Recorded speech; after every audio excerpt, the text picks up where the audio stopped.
time. Come together. We blah blah blah blah. Ready, Freddy? Are you nervous? No. And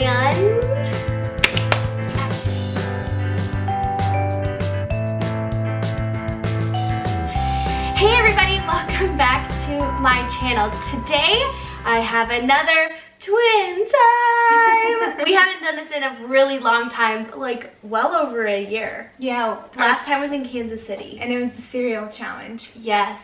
If you have watched my latest video, I'll put a link right up above. I did a vlog on the kind of wedding weekend from Aimee-Lee's wedding. Mm-hmm. It was phenomenal. So you are now a married woman. Yeah. How does it feel? It feels great. If my husband were here with me. Right now, Aaron and I are just finishing up the remaining months of long distance. Now we're having to deal with immigration. So we got married. Now we just have to get him come together.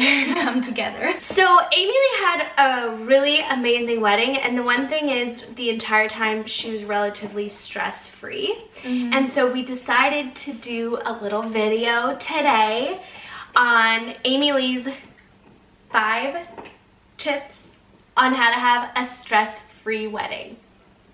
Okay. In the occupation that I'm in, I get to talk to a lot of people. And a lot of people that I talk to who get married are always telling me, oh, I'm so stressed, where to even begin? And they look stressed, they don't sleep, their eating is that was me. So crazy. So when Aaron and I got engaged, I decided that I was not going to be stress-free hold on.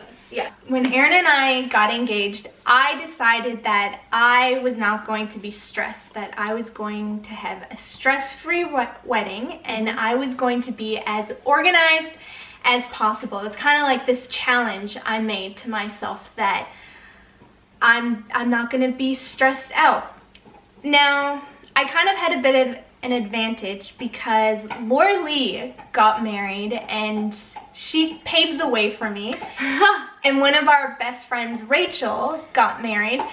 So I had 2 people that got married ahead of me and they had phenomenal weddings. So it's not like I was starting from scratch. Right. So anyways, these are my 5 tips that were really important to me and really helped me have a stress-free wedding. So my first one is that I decided to be selective of who I invited on my guest list, which is really difficult because Aaron and I, we know so many people and so many people have made huge impacts on our life. So it was really difficult to choose who to invite and who not to invite.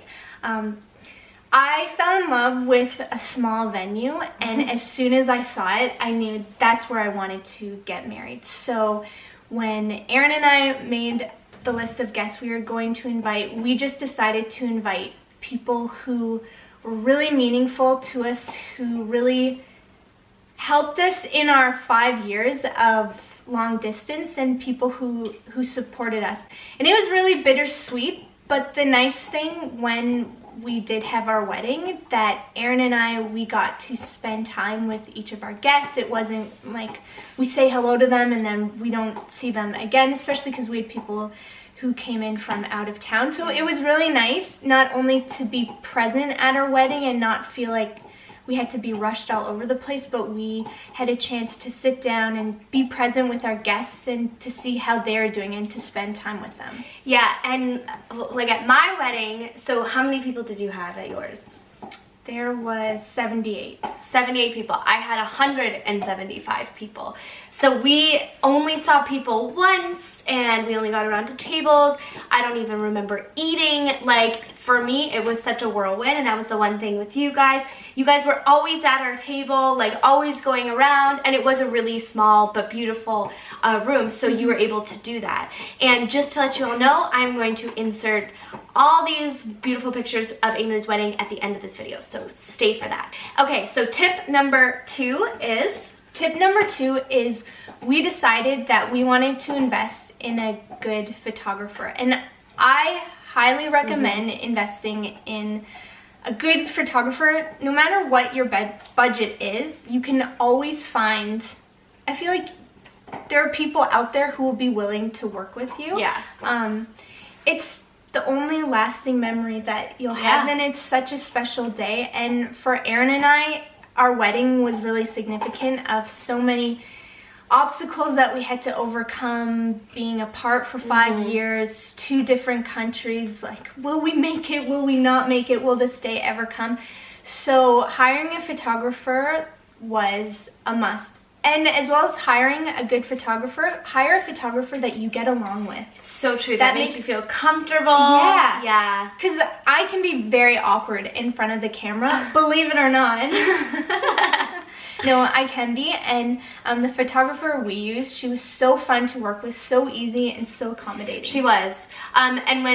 So a little bit of backstory of Aimee-Lee and Aaron, what some of you may not know is Andrew and I actually started dating after Aimee-Lee and Aaron, only a few months after, but Andrew and I just yesterday celebrated our 4-year wedding anniversary. And if you'd like to see a video, click the link above. But Aimee-Lee and Aaron, and kudos to them, have done long distance for 5 years and have stuck it out. Tip number 3 is to outsource. I highly recommend using Etsy as well as using Fiverr. Yes. Now, for those who don't know what Fiverr is, a lot of people in the business world use it. If you have a project to get done, you can post a job on this website and people will bid to do whatever it is that you need them to do. So if you need them to do an SEO page or really anything. Yeah, it's not, there's no video, music, anything. There's no limitations. So I really wanted this specific seating chart, and I ended up going on Etsy and buying this template. Yeah. And I ended up actually buying the wrong one, and I tried to reach out to the vendor, but they were not accommodating and they would not work with me at all. So I decided, I went on Fiverr and I posted what I needed to get done, and it cost me $5, and somebody in India did it for me. And no, actually I asked if they do it in a day, in a couple hours actually, I would pay them $10, and they did it in 30 minutes. So it made my life so much easier. So much easier, and I wish I would have used it earlier. Yeah, because it's like things like the seating chart that would take somebody hours to input everything, and it's stuff that you didn't need to be dealing with. And now that we really know about Fiverr, like, oh my gosh, you could have done so much for wedding stuff, just all like the reception cards, things like that. You can outsource so easily. Yeah, and absolutely. so cheap. Yeah, very inexpensive. Tip number 4 is I highly recommend, Rachel told me this and Aimee-Lee told me this, so I did it. Put money aside for the week of the wedding, because you never know what costs come up. Yeah. And you know, I was so organized. I tricked myself into thinking that my wedding was a week before, that it actually was, so that everybody was paid and everything was done. But of course, the week of the wedding, there were a couple things that came out of nowhere that ended up costing us more money. We had to pay extra for X, Y, and Z, and then on the day of, we had one vendor left to pay, and it ended up being a little bit more expensive, but it was stress-free because we had budgeted that there would be extra hidden costs.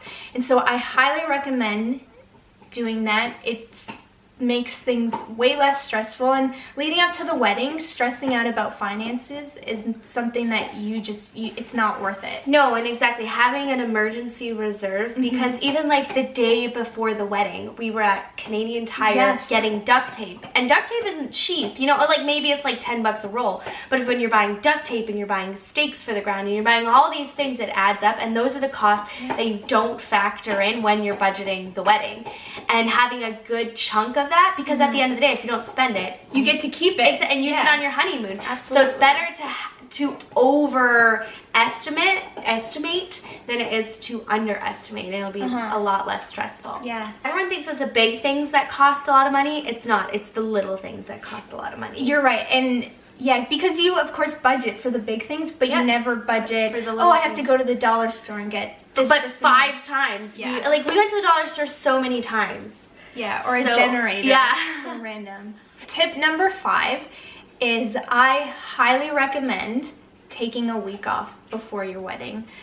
That's what I did, and of course I was able to do that because as soon as I got engaged, I told my work that I was going to be taking a week off before my wedding. But well, tell them how much time you took off altogether. I took a whole month off. I decided that because Aaron and I had been apart for so long, the minimum amount was going to be a month. And I was actually considering asking for a month and a half, but then leading up to the wedding, a couple things happened and I just thought, I'm not going to push it.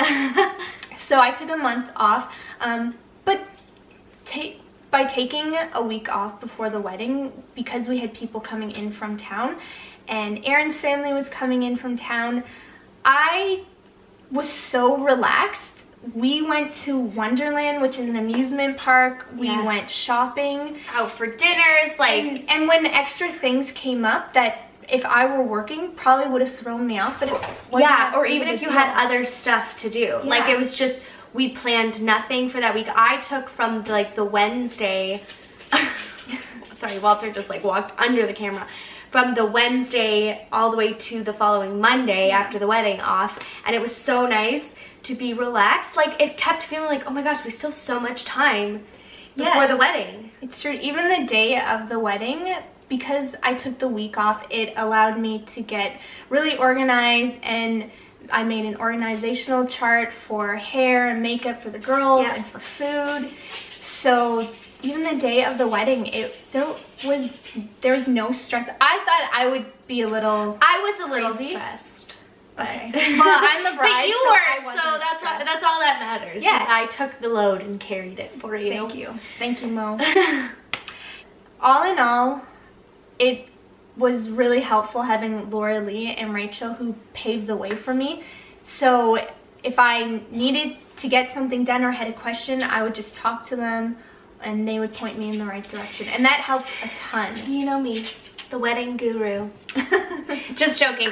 But I would love to share, of course we had Aimee-Lee's, sorry, Walter's in the background, permission. I'm gonna share some of the photos from the wedding. They are absolutely beautiful. I'm gonna link her photographer's info down below so that if you are in the Greater Toronto area and you would like to look into it, you can have her information. And I hope you enjoyed this video on 5 tips on how to have a stress-free wedding. And this twin time, although it wasn't like a usual twin time, it's become more mature as we evolve in our life. Anyways, thank you for watching. If you like this video, give it a thumbs up and hit the subscribe button down below, and we will see you again for another video. Bye! Bye!